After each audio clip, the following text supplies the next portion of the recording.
자, 그 다음에 이거 말고 여러분, 우리가 혈압을 잴 때 팔꿈치에서 몇 cm 위에다 커프를 감았지? 5cm, 2에서 5cm 위에 커프를 감았어. 맞죠? 2에서 5cm 위에 커프를 감았어. 그리고 이때 커프를 감고 팔은 심장과 같은 높이에 둬야 되고, 그죠? 그 다음에 1초에 눈금이 어느 정도씩 떨어지라 그랬습니까? 혈압을 잴 때 방법에서 초당 눈금이 한 어느 정도 2에서 4 정도씩 하강 떨어지도록 해서 재라 그랬었죠. 그죠? 그래서 제일 작은 눈금 하나가 2였잖아. 그래서 초당 하나나 2개 정도가 똑똑똑똑 떨어지게 해서 속도를 해라 했던 거 생각하시고, 자, 그 다음에 이번에는 호흡의 정상 범위예요. 호흡의 정상 범위. 자, 호흡의 정상 범위는 얼마다? 12번에서 20번. 단순한 문제니까 알아두셔야 됩니다.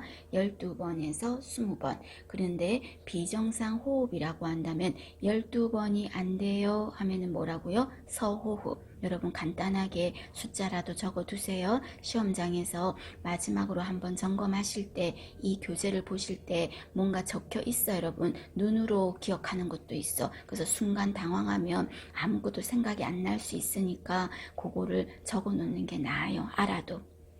그래서 서호흡은 뭐라고요? 분당 12번 이하를 서호흡이라고 하죠. 자, 그 다음에 비호흡은요. 분당 20번 이상을 비호흡이라고 하겠죠. 그 다음에 과호흡은 어떤 거였어요? 횟수와 깊이가 증가한 거. 횟수도 증가하고 깊이도 증가한 거는 과호흡. 맞나요? 그 다음에 4번도 기억하셔야 되겠죠. 체인 스톡 호흡이라고 했어요. 자, 체인 스톡 호흡은 어떤 거였습니까? 무호흡과 과호흡이 교대로 일어나는 거죠. 무호흡과 그 다음에 과호흡이 교대로 일어나는 거. 주로 언제? 임종식 호흡이 체인 스톡 호흡이다. 그 다음에 쿠스마을 호흡은 어떤 거? 당뇨병. 그래서 당뇨성 혼수, 혈당이 엄청나게 올라가는 거. 그랬을 때 이때 입에서 숨을 쉴 때마다 어떤 향이 난다? 과일향 냄새가 난다라는 말 했었었죠. 그죠? 그게 바로 뭐다? 쿠스마울 호흡입니다. 요것도 여러분 기억해야 돼. 그래서 체인스톡 호흡, 쿠스마울 호흡 두 가지는 명확하게 알아주십시오. 그 다음에 호흡에서 이것도 마찬가지로 증가되는 상황 또는 감소되는 상황이 있는데 저는 증가되는 요인만 적어놨어요. 그럼 이거랑 반대로 생각하면 감소되는 상황이 되겠죠. 자, 호흡은 어떤 사람이 더 많다? 어릴수록. 그래서 신생아는 호흡수가 몇 번이었어? 30에서 60번. 노인은 호흡수가 떨어졌어요. 그래서 노인한테는 어떤 약을 좀 피했습니까? 몰핀 같은 거는 안 주도록 했잖아요. 그죠? 어릴수록 많아요. 그 다음에 여자가 더 많아요. 그래서 호흡은 어릴수록 그리고 여자가 더 많고 그 다음에 음식물을 먹고 나면 보일러 막 소화되게 돌려야 되니까 호흡도 빠르고 약품 중에서는 너무 중요합니다 여러분. 몰핀, 데메롤 이 두 가지 약은 호흡수를 어떻게 한다? 떨어지게 하고 그 다음에 아트로핀이나 카페인 먹으면 우리가 가슴이 벌렁벌렁 된다 이런 말 하죠. 올라가는 거죠. 그죠? 반드시 요거 알아두십니다. 자, 그 다음에 기타 호흡은요. 열이 나면 호흡수가 빨라요. 열이 나면 맥박수도 빨라요. 출혈이 있으면요. 혈압 어떻게 돼? 떨어지지. 혈압 떨어지니까 호흡 어때? 빨라지지. 맥박도 빨라지지. 쇼크 때 그렇잖아요. 그래서 출혈, 쇼크 같은 상황이에요. 그 다음에 낮은 기압이라는 거는 저 위에 에베레스트산, 히말라야산 이런 데인 거죠. 그럼 그런 높은 데 올라가면 어때? 숨을 색색거리게 되겠죠. 호흡수가 빨라지죠. 그 다음에 신진대사량 이 말은 내 몸의 기초대사량 보일러가 막 돌아가. 그럼 보일러 돌아가면 어때요? 호흡수는 빨라지죠. 그 다음에 갑작스럽게 아픈 거를 급성, 그 다음에 서서히 늘 아파오는 거는 만성이라 그랬어요. 그럼 급성일 때 호흡수가 어떻게 된다? 갑작스럽게 아프니까 교감신경도 막 움직이면서 호흡수도 빨라지는 거죠. 되셨습니까? 그래서 증가 요인 이거 여러분 꼭 정리하고 이해하실 것 봐주십니다. 자, 그 다음에 맥박입니다. 맥박. 자, 맥박은 정상치가 얼마입니까? 60에서 100번 기억하셔야 되겠죠? 60에서 100번. 태아, 신생아 기억하십시오. 그 다음에 빈맥, 그 다음에 서맥 기억하십시오. 이때 서맥을 초래하는 약이 뭐예요? 디지탈리스 또는 다른 말로 디곡신 또는 다른 말로 강심제라는 약은 맥박을 떨어지게 하는 약이 되겠죠. 그 다음에 맥박의 리듬이 불규칙한 거를 뭐라고 하죠? 부정맥이라고 하겠죠. 부정맥. 맞나요? 자, 그럼 우리가 맥박을 잴 수 있는 거는요, 어디로 잴 수 있냐면요, 우리가 요골이라든지 여러 부위로 잴 수가 있는데, 이렇게 다른 부위로 재는 거를요, 몸의 사지로 재는 거를요, 말초 맥박이라 그래. 그러면 말초로 맥박을 잰 거랑 심장에다가 청진기를 대고 잰 거랑 맥박수가 어때야 돼요? 같아야 돼요. 맥박수가 같아야 돼. 그런데 말초 맥박과 심천 맥박 잰 수가 같아야 되는데 이 수가 차이가 나는 거예요. 숫자가 차이가 나는 거야. 그럼 이렇게 차이가 나는 거를 무엇이라고 한다? 맥박결손이라고 하겠습니다. 자, 맥박결손은 숫자에서 어떻다? 차이가 나는 걸 말합니다. 차이가 나는 거. 그러면 이때 차이가 날 때는 어떤 걸로 할까요? 제일 중요한 거, 제일 정확한 건 어떤 게 정확해요? 심천맥박이 정확하다, 여러분. 심천맥박이. 그런데 심천맥박이 정확하지만 두 숫자가 얼마나 차이가 나는지도 좀 궁금하지 않아? 예를 들어서 조금 차이가 나면 그래도 큰 문제가 좀 덜 될 건데 많이 차이가 나면 더 큰 문제가 되잖아요. 그래서 맥박 결손일 때 맥박을 재는 방법은 어떻게 잰다? 두 사람이 재겠습니다. 두 사람이 어떻게 동시에 잴 거예요. 그래서 한 사람은 어디를? 말초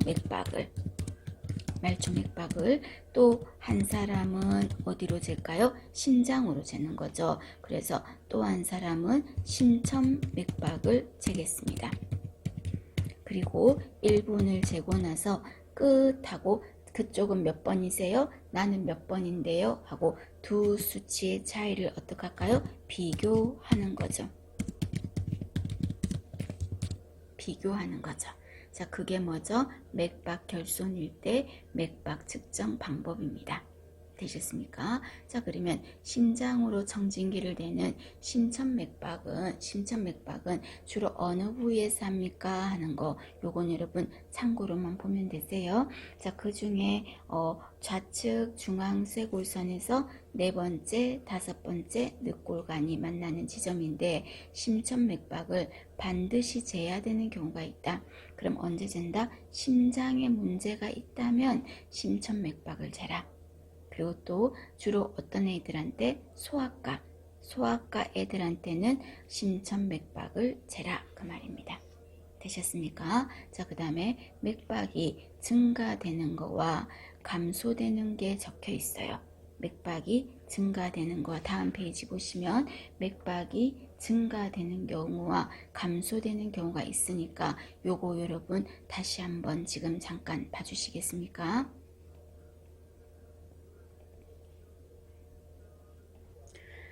자, 이번에는 구강체온 측정입니다. 구강체온 측정. 자, 구강체온 측정에서도 어떤 거, 음식이나 담배나 껌을 씹었다 10분, 뭐 차가운 거, 뜨거운 거 30분 이런 거 기본이에요, 여러분. 그 다음에 세 번째도 보세요. 구강체온 측정이 필요 불가능한 경우 있죠. 요거 여러분 입으로 잴 수 없는 상황인 거야. 세 줄까지 여러분 꼼꼼하게 다 정확하게 보셔야 돼요. 그래서 특히 5세 이하의 어린애들은 입으로 안 재요. 입에 넣으면 깨물어 버리니까. 그럼 5세 이하의 소아는 주로 어떤 방법으로 체온을 잴까요? 제일 좋은 거는 고막 체온. 그 다음에 또 하나 더 한다면 직장 체온. 그죠? 직장으로 잰다는 거. 그리고 나머지들도 이런 상황일 때는 구강으로 잴 수 없다 하는 거 봐주실 거. 그 다음에 가장 좋은 거는 가장 정확하게 잴 수 있는 건 어떤 거였어요? 고막체온이었죠. 자, 고막체온의 장점은 어떤 거였습니까? 심부체온을 측정하기에 가장 적합하다 하는 게 고막체온이었죠. 고막체온, 왜? 체온 조절 중추인 시상하부와 혈류를 공유하기 때문에 라고 했었죠. 그리고 이때 고막체온계를 꽂을 때는 성인은 후상방, 소아는 어디로? 후하방으로 삽입한다는 거. 이거 여러분 그림 문제로 물을 거예요, 반드시. 그래서 성인은 후상방이니까 귓볼을 어떤 그림을 찾아야 된다? 위를 잡고 있어야 돼. 위를 잡고 뒤로 제끼는 거 찾아야 돼. 어린애들은 후하방이기 때문에 아래쪽 귓볼 있죠? 거기를 잡고 뒤로 제끼고 있는 걸 찾아야 돼. 그죠? 그거 두 개로 구별을 하시면 됩니다. 자, 그 다음에 6세가 안 되는 6세 미만 또는 5세 이하 이런 어린애들은 고막 말고 어디로도 할 수 있다? 직장 체온계로도 삽입할 수 있죠. 물론 성인도 할 수는 있지만 주로 어린애들한테 많이 하겠죠. 그럼 아동은 직장 체온계를 삽입할 때 어느 정도 삽입한다? 1.5에서 2.5 정도 삽입하겠습니다. 참고로 한번 봐주시고요. 그 다음에 자, 이번에는 여러분 만약에 체온을 잴 때 겨드랑이로도 잴 수 있고 항문으로도 잴 수 있고 구강으로도 잴 수 있고 그렇죠. 자, 그런데 체온을 재는데 이번에는 내가 잰 게 애과로 체온을 쟀어요. 애과 체온이에요. 그래서 애과 체온을 쟀더니 몇 도로 나왔냐면요, 37도로 나왔어. 37도로. 그럼 이게 애과체온임을 표시하려고요, 가로하고 뭐라고 표시한다? A라고 적겠습니다.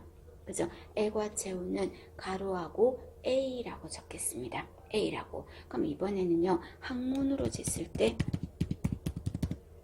직장으로 체온을 쟀어요. 그럼 직장으로 쟀는데 체온이 예를 들어서 37도가 나왔어.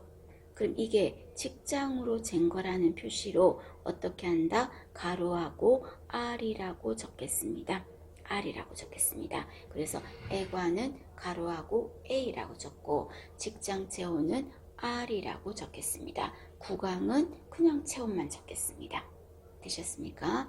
참고로 보시고요. 그 다음에 밑에 보시면 신체 검진 순서라고 돼 있죠. 그래서 앞에 기본적인 거 뭐는 빼놨다? 문진이라는 말은 앞에 다 빠졌어. 시진 앞에 문진이 들어가는 거야. 그리고 신체 검진할 때 일반적인 순서, 그 다음에 복부를 검진할 때 일반적인 순서가 어때요? 달라요. 청진이 시진 다음으로 오는 게 복부 검진이야. 그래서 복부 검진은 시, 청, 타, 촉의 순서로 복부 검진을 한다. 이때 검진할 때 미리 방광을 비워라. 그리고 검진할 때 자세는 배횡와위로 하라 라는 거 있었죠.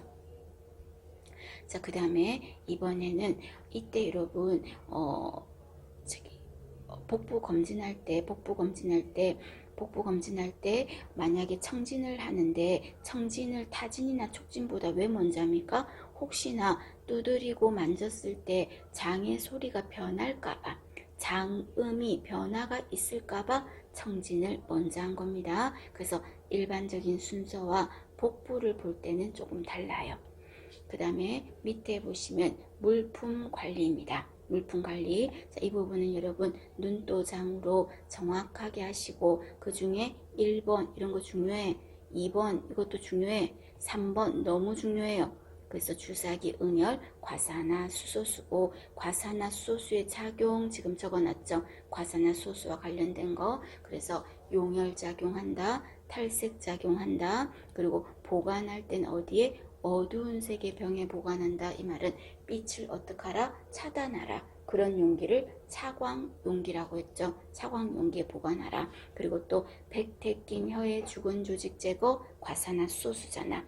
그리고 입냄새 제거 과산화수소수잖아. 그리고 또 주사기에 들러붙은 응혈을 제거한다 하는 거, 피를 녹인다 과산화수소수. 그 다음에 기관지 절개관 하고 있는 환자들한테 내관 소독할 때도 과산화수소수. 되셨죠? 같이 보실 것. 자, 그 다음에 밑에 보시면 참고로만 보시면 됩니다. 일반적으로 체온계 소독은 알코올로 닦아도 되는데 감염병 환자 체온계 할 때 소독약은 승홍수라는 소독약이다. 그 말이에요. 그리고 30분간 담가 두는 거예요. 30분간 담가 둔다는 거. 자, 그 다음 거 중요하죠. 전염병 환자의 객담, 대소변, 토물, 변기 소독이에요. 자, 요건 어떤 걸로 하는 게 좋을까요? 크레졸, 그리고 석탄산수. 요거는요, 하수도 청소하는 약이야. 하수구. 그래서 석탄산수, 크레졸 하는 거. 그러나 가장 좋은 거는 뭐였어요? 태우는 거. 소각이 가장 좋겠다. 그래서 결핵환자 객담 소독의 가장 효과적인 방법이라고 하면 소각이 들어갔지 않습니까? 그 다음에 밑에 병실 청소라는 거 있죠. 한번 첫 번째, 두 번째 읽어보시고, 그리고 손 씻는 시기, 이거 여러분 별거 아닌 것 같아도 시험 문제에서 참 잘 물을 수 있어요. 두 개 지금 읽어보시죠. 자, 이번에는 물품 분류와 처리 방법입니다. 물품 분류와 처리 방법. 자, 물품 분류와 처리 방법은 이 부분은 어떤 부분이냐면 우리가 병원에서 쓰는 여러 가지 기구들이 있을 건데 그 기구들이 예를 들어서 소독이나 멸균이 제대로 안 되었다면 환자들한테 어느 정도 위험을 주냐 이거예요. 그래서 굉장히 만약에 콘타되었다든지 철저하게 관리가 안 됐다면 위험이 환자들한테 치명적으로 많이 주는 거는 뭐라고 할까요? 고위험 기구. 많이 주는 거는 고위험 기구. 그 다음에 고위험 기구보다는 조금 덜 주는 거는 중간 정도로 주는 거는 준위험 기구. 그 다음에 하나도 뭐 크게 문제가 안 되는 거는 비위험 기구. 이렇게 세 가지로 나눠보겠습니다. 그래서 고위험 기구, 그 다음에 준위험 기구, 비위험 기구 이렇게 할게요. 그러면 고위험 기구에는 시험 문제에서 예를 말할 거야. 다음 중 고위험 기구에 속하는 것은 이렇게 물을 수도 있고 다음 중 고위험 기구들은 어떤 식으로 처리를 해야 되냐 이렇게 물어볼 수도 있어요. 그럼 고위험 기구는요 가장 대표적인 게 어떤 거다? 수술실 같은 데 쓰는 도구들 있죠. 그런 게 전부 다 고위험 기구지. 그래서 첫 번째 줄에 수술기구 이런 거 알아주세요. 수술기구.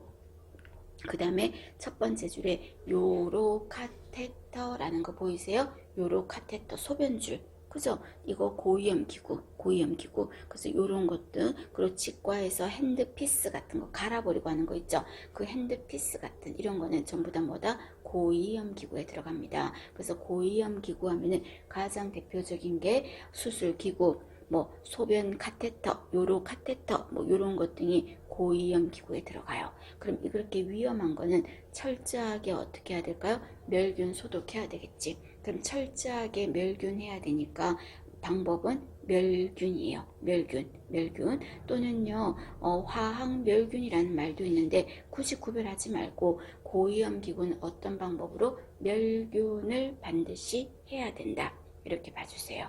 그러면 준위험 기구는 어떤 뜻입니까? 약간 위험하다는 거죠. 중간 정도로 위험하다는 거죠. 그럼 어떤 도구들이 그렇습니까? 그랬을 때 준위험 기구에는요 주로 점막이나 이런 데 닿는 거예요. 그래서 가장 대표적인 게 내시경 도구들이요. 내시경, 위내시경, 기관지 내시경 할 때 쓰는 도구들이 대부분 어디에 들어간다? 준위험 기구에 들어가겠습니다. 준위험 기구. 되셨습니까? 내시경 기구들 들어간다 봐주시고. 자, 그러면 이런 준위험 기구는 어떻게 해야 됩니까? 하면은 완전히 철저하게 멸균을 시켜야 되는 고위험 기구와 달리 중간 정도로만 하면 돼. 그럼 이때 중간 정도가 멸균 바로 밑에가 뭐예요? 소독이야. 근데 소독에서도 아주 철저하게 높은 수준의 소독이 있고 낮은 수준의 소독이 있다면 이때 준위험 기구는 어떤 방법으로 해야 될까요? 중간 정도인 높은 수준의 소독을 해야 되겠죠. 여러분 무슨 말인지 아시겠습니까? 화학멸균보다 높은 수준의 소독을 한다는 거. 그렇게 보시고 그 다음 이번에는요. 하나도 위험하지 않아. 하나도 안 위험해. 그거는요. 피부에 접촉하는 거거든요. 그럼 가장 대표적인 게 어떤 게 있습니까? 대소변기, 그리고 혈압기, 청진기, 심전도에 꼽는 기계, 이런 부분은 그냥 피부에만 접촉을 하는 거잖아요. 이런 도구는 비위험 기구라고 하겠습니다. 그럼 이런 도구는 어떻게 관리합니까? 멸균까지도 필요 없고요. 높은 수준의 소독도 필요 없고요. 약간 소독은 하되 낮은 수준의 소독을 해도 되겠습니다.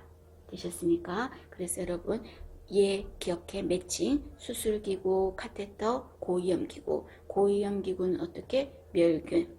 중위험기구는 내시경하는 도구들 있죠. 대장 내시경, 위내시경, 기관지 내시경, 이런 내시경 하는 거. 그런 도구는 어떻게? 높은 수준의 소독. 그 다음에 비위험기구는 대소변기, 혈압기, 청진기 이런 거예요. 자, 이런 도구들은 어떤 방법으로 낮은 수준의 소독을 하면 되겠습니다.